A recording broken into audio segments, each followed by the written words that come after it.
स्वः तत्सवितुर्वरेण्यं भर्गो देवस्य धीमहि धियो यो नः प्रचोदयात्।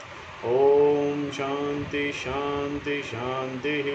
ओम सहना भवतु सहनौ भुनक्तु सह वीर्यं करवावहै तेजस्विनावधीतमस्तु मा विद्विषावहै। ओम शांति शांति शांति। श्रुति स्मृति पुराणानाम् आलयं करुणालयं नमामि भगवत्पाद शंकरं लोकशंकरं शंकरं शंकराचार्यं केशवं बादरायणं सूत्रभाष्यकृतौ वन्दे भगवन्तौ पुनः पुनः।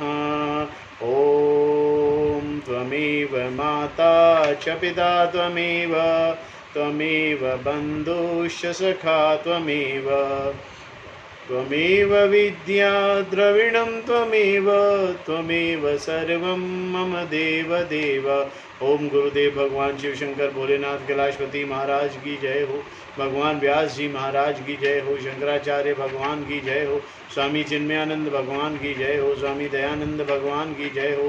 स्वामी प्रबुधानंद भगवान की जय हो। माता पिता की जय हो। सभी गुरु देवताओं की जय हो। सभी गुरु देवताओं की जय हो। श्री कृष्ण गोविंद हरे मुरारी हे नाथ नारायण वासुदेवा। ओम Shrimad Bhagavad Gita chapter 3 verse number 16 we had seen yesterday. Evam pravatirtam chakram nanuvartayati pyah adhyayurindriyaramo mogham partha sajiviti. A person who does not follow here in this life this cosmic wheel that is already set in motion in this manner and lives the sin given only to the pleasures of the senses lives wastefully, O Partha, Arjuna. If you perform yajna, the devatas are pleased and you work in harmony according to the order referred to here as cosmic wheel, chakra. There is mutual benefit here that is inherent in the order that is already set in motion. This is what Swamiji has said, that we should follow the chakra and we should follow the ecological system. This is true in any system, be it a small community, a factory, a society, the world, or the entire universe.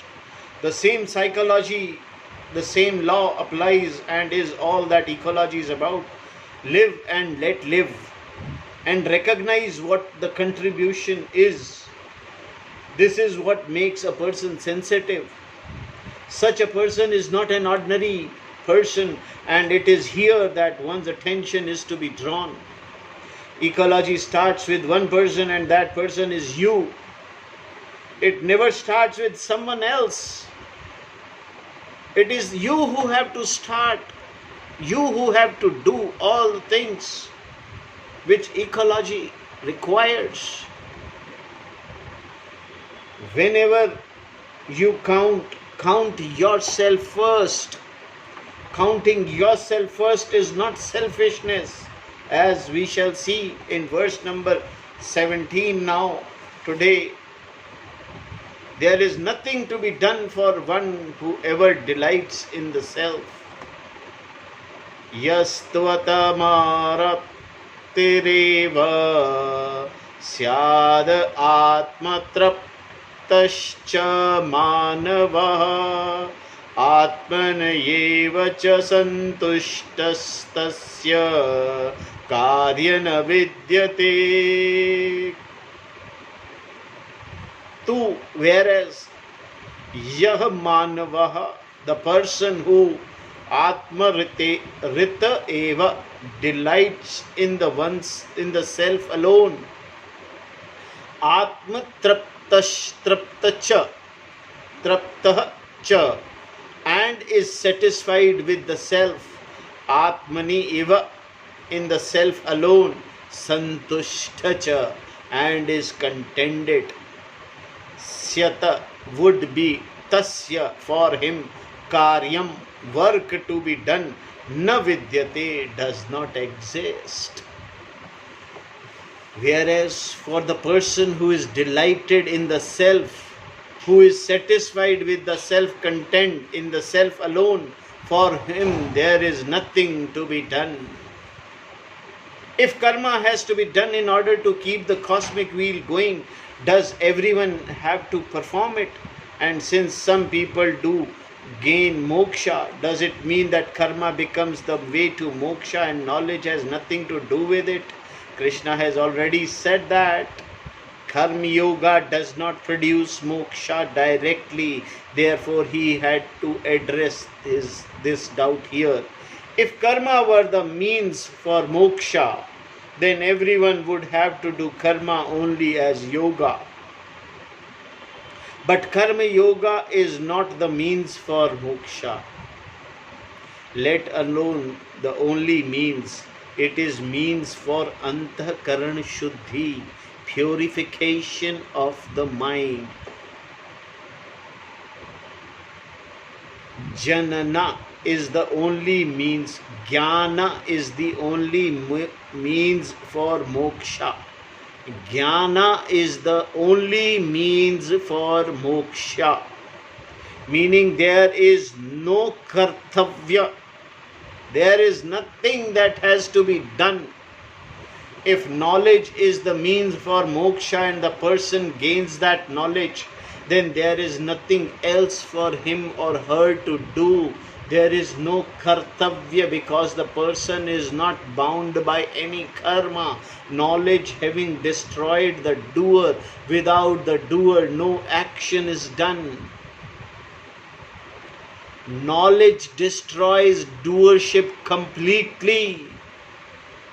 If someone is addressed as a doer, who is it that responds? Only a person who takes himself or herself to be the doer. The one who is not a doer is not addressed at all and therefore of course does not respond, whereas in the present words it is distinguished that non-doer from doer.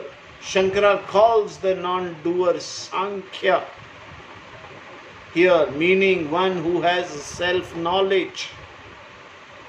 A sannyasi, such a person is sthiti prajna. As we see in the second chapter, for this person there is no doubt, error or vagueness with reference to I, the Atma. In order to become happy in oneself, with oneself, a person has to become steadfast in the knowledge of Atma. This is not possible for a person who looks upon Atma as sansari, a limited, sorrowful, sinful person.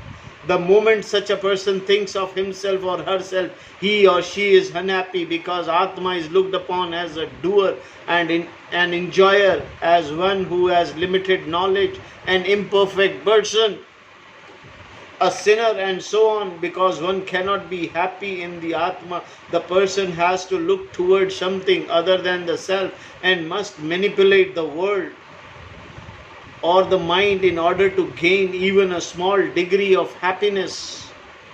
An enjoyer, bhogi, manipulates the world, and a yogi manipulates the mind. He doesn't manipulate the world, there is no world for him. A bhogi is the one who looks upon the world as something to be enjoyed, and who goes about manipulating situations, manipulating the world to create conducive situation wherein he or she can discover moment of joy. The situation thus created please the person, but only for the time being, whereupon the process of manipulation must begin again. A yogi, on the other hand, is one who does not manipulate the world. Such a person is concerned only with his or her thoughts, contending that pleasurable mental disposition picked up by the bhogi through manipulating the world can be created straight away in the mind. Thus the yogi goes about manipulating the mind, whereas bhogi goes about manipulating the world. There is yet another person, the rogi, who is so diseased that he or she cannot manipulate the world, much less the mind. Such a person cannot keep himself or herself in a good humor because of the pain or illness. Nor is the person healthy enough to manipulate the world. Becoming is a problem. Yogic postures, asanas, breath control, pranayam, and so on all create certain conducive situation within the yogi can pick up the moment of joy. The bhogi, of course, manipulates the world for enjoyment, and the rogi is unable to do anything in order to enjoy. The point here is that all three of them look upon Atma as something that has to become something. This becoming creates a lot of problems. Any becoming is unbecoming because it always requires yet another becoming. So becoming is nothing but continuous becoming. Before becoming, there are nothing but problems. While becoming, there is a lot of pain, and after becoming, the person has to become something else again. Therefore, the problem is never solved. A person who looks upon the Atma as imperfect is always in trouble and is a sansari. Whereas the person described in the verse, an Atmarthi, is one who always reveals in the Atma. The joy that revealing in the Atma implies does not require anything other than oneself. No object, no situation, no person is required for happiness of such an Atmarthi.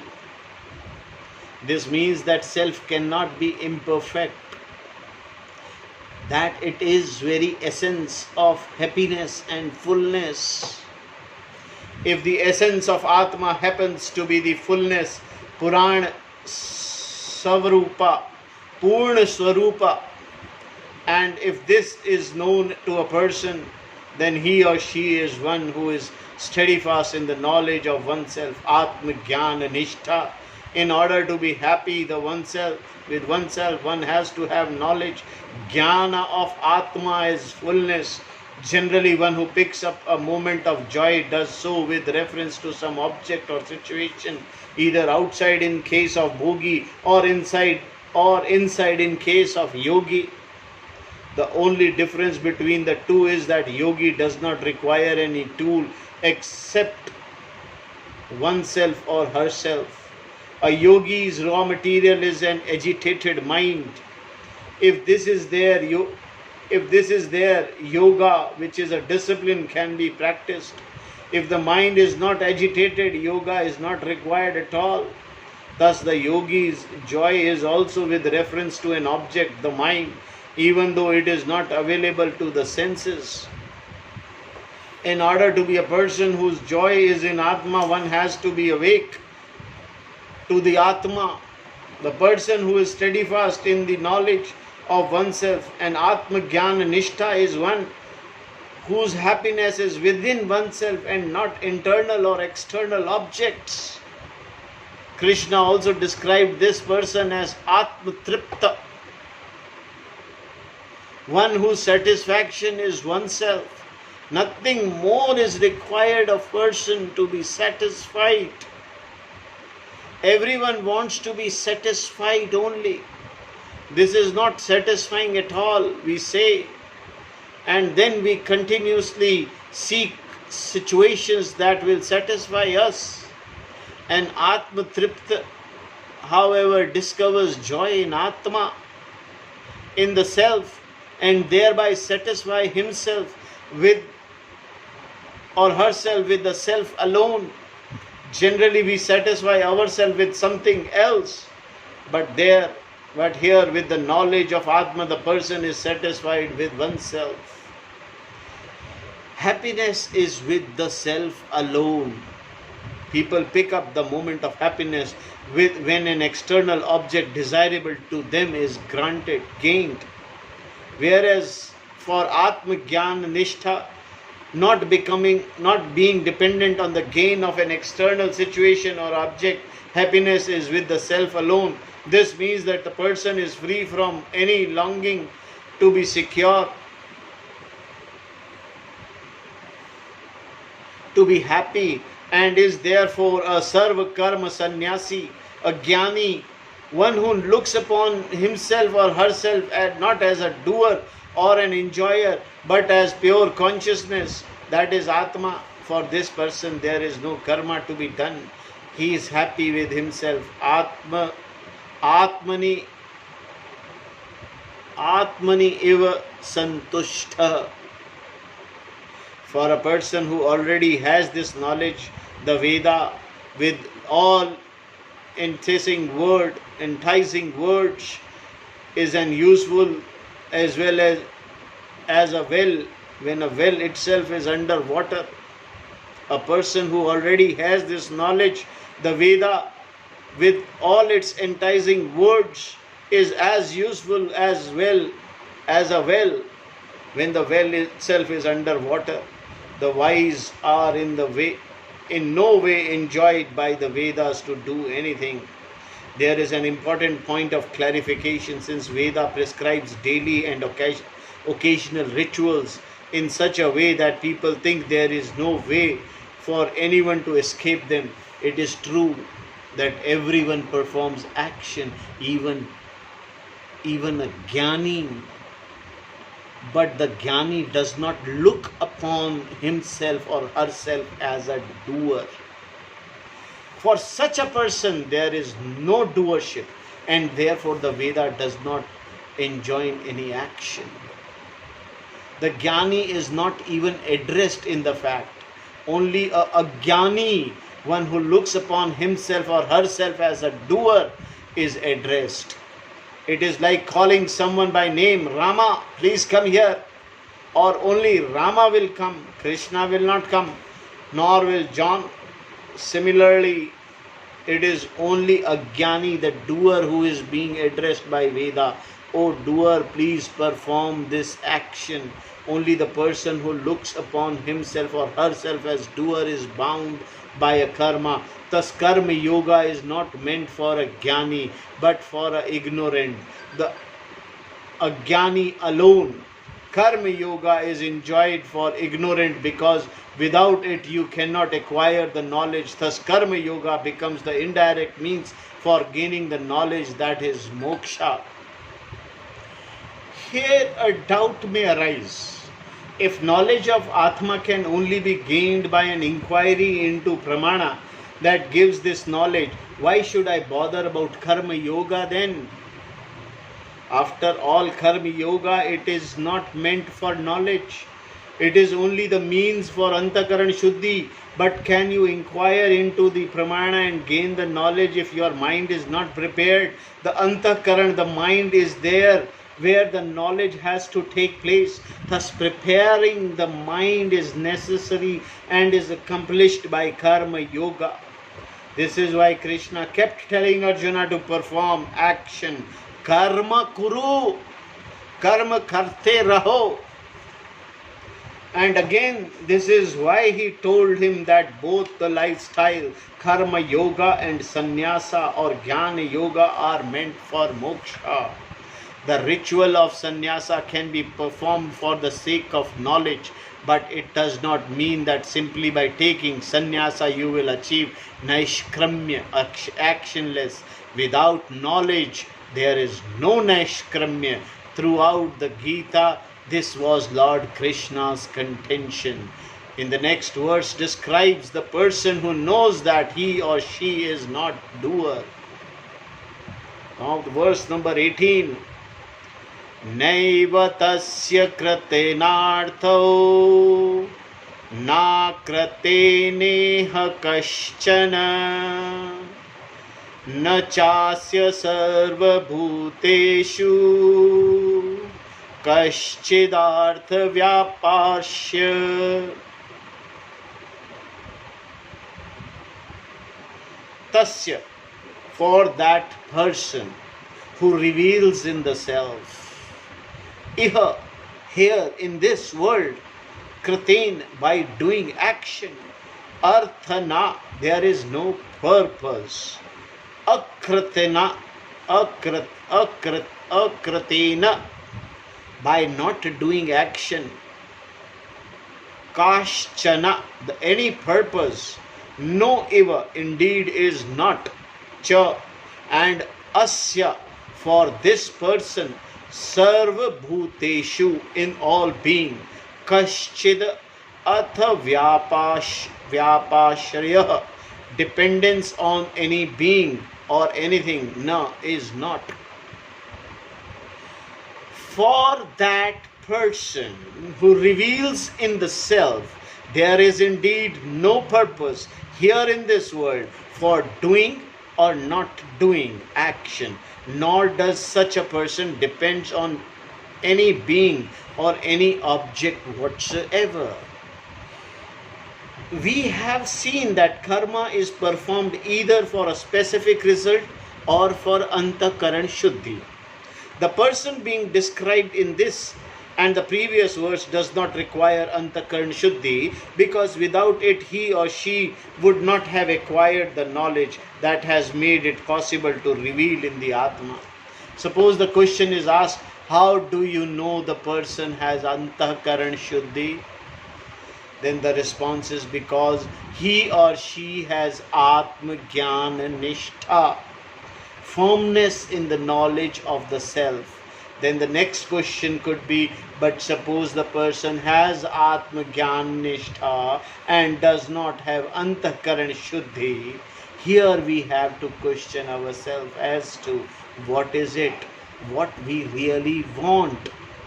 Do we want Antakaran Shuddhi or Atma Jnana Nishtha? Of course we want Atma Jnana Nishtha, which can only be had if the mind is prepared. So having the knowledge implies Antakaran Shuddhi.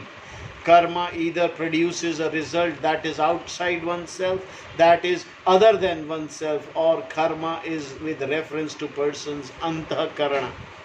When you require nothing more than yourself, nothing else will benefit you in terms of happiness or security. And if some purpose, some benefit is there in terms of either security or happiness, then you do not know yourself. If you think that there is some benefit to be gained in heaven, it indicates that you do not look upon yourself, the Atma, as fullness, the whole creation being oneself. Here is the question of gaining some benefit somehow, somewhere. Therefore, for wise person, no purpose is served by doing karma. Can there be result without action? Now the doubt is, can there be a result without action? There is another contention to be considered here. It is granted that by performing action, a person with this knowledge does not get a result. But by not doing what is to be done, will there not be an undesirable result? This seems to be our experience. Is it not the same for the wise person? The Vedas say that certain karmas are to be performed daily. According to the contention being discussed here, there are certain karmas such as breathing, for which there is no result. All that happens is that you continue to live, nothing more. It is only when you do not breathe that you have a problem. This then is the contention. There are certain karmas that we have to do, and by doing them we don't achieve anything. But by not doing them, we attract papa. When you do not do the prayers, rituals, the duties, which are to be done daily and occasionally, there is a problem. Whereas if you do them, there is no problem. Shankara dismisses the argument as meaningless. When you perform an action, there is always a result, says Shankara. There is no such thing as karma not producing a result. You cannot even throw a small pebble into a pond without creating ripples. There will always be a result. Suppose a karma done does not produce a result, only when you do not do it, there is a result. You can ask, how can an action that I have not done, produce a result? If I do not do an action, it will produce neither a desirable nor an undesirable result, because nothing has been done. Karma done will produce a result, and karma not done will not. It is as simple as that. Why then is it said that if you do not do these enjoined karmas, you will attract papa and so on? Because if you do not do what is to be done, it will take no time at all for you to do what is not to be done. Therefore, doing karma is always better than not doing it, because by not doing it, you will attract lot of other problems. Sooner or later, laziness will overcome you and you will begin doing improper things. As a human being, you are supposed to be thinking person. But the thinking itself will be only first casualty. Your capacity for discrimination and inquiry will go, leaving you to ruminate and vegetate. This kind of problem is not there for a jnani. Everything that has been said is for a jnani alone. For the jnani, there is nothing to be accomplished or to get rid of, because he or she is fullness. The do's and don'ts do not affect such a person, nor are dharma and adharma applicable. The jnani is above right and wrong. Does it mean that one can do anything including murder? Yes, because the person is not a doer. Of course, there is no reason the wise person to commit a murder, because there is nothing to be gained. So he won't do it. Doership and knowledge do not coexist. Behind a murder or any other crime, there is a small person. An ahankara, ego. A person who knows himself or herself to be fullness cannot commit a crime. Crime is only possible when there is fear, greed, anger, and so on. All of which the wise person has already taken care of. And an act of crime cannot coexist along with the knowledge that I am the whole. For a person to commit a crime, there has to be a notion, I must do this or that so that I can be somebody. Such a notion implies an ajnani and is not there for jnani, which is why it is said that jnani is above dharma and adharma, right and wrong, do's and don'ts. There is no doing or not doing for jnani, in that sense that the person knows that he or she is not the doer. And when there is nothing for the jnani to do, because there is no sense of doership, what is there that he or she cannot do? A jnani is not dependent on anything or anyone, from Brahmaji towards including all beings that exist anywhere. When you say Indriya Swaha, onto Indra I offer the oblation. Indra, the god, becomes the basis for gaining something, some strength, some money, health, power, purification of the mind, some purpose.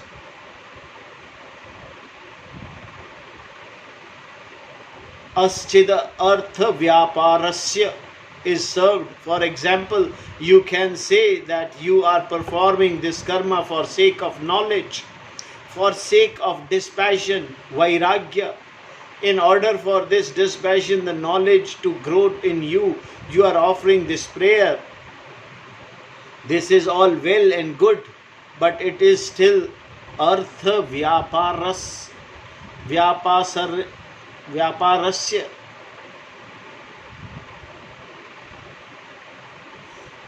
There is some devta to whom you offer prayer. A petition may also extend to Ishvara, to devta, or to a local village official. A person to whom the petition is offered being the artha vyaparasya. If I perform an action in order to accomplish something, then that becomes of which I perform the action also becomes artha vyaparaya. But Krishna said there is no artha vyapara whatsoever for a wise person. He or she cannot say, I am doing this karma, I am invoking Ishvara for the purpose of gaining knowledge, because the knowledge has already been gained. For Jnani there is no Ishvara other than Atma. All that is there is Ishvara alone, and that Ishvara has already done everything that is to be done. He has paid off all the person's prayer, which is why the person is called Jnani. This is what we mean by moksha. Therefore, amongst all the beings and things, there is nothing upon which a Jnani depends for anything. No one is going to contribute to his or her betterment. No one is going to affect the Jnani's fullness in any way, and the fullness that the Jnani knows himself or herself to be is not dependent upon anything. If oneself and everything else is oneself also. Performing action without attachment, one gains the ultimate. This is what we'll see in verse number 19. Tasmadasaktaha satatam karyam karma samachara asakto hayacharan karma paramapnoti purushaha.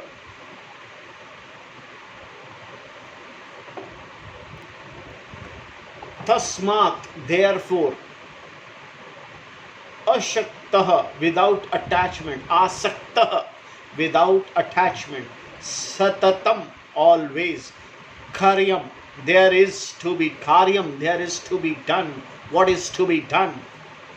Karma, action, samachara, perform well.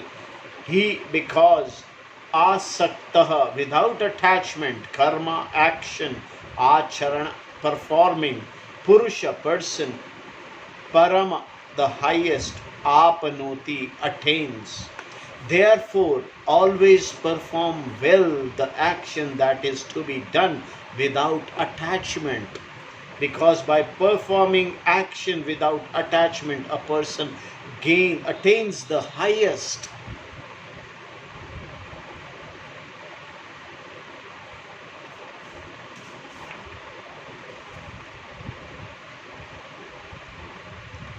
Performing action without attachment. This verse we'll see tomorrow.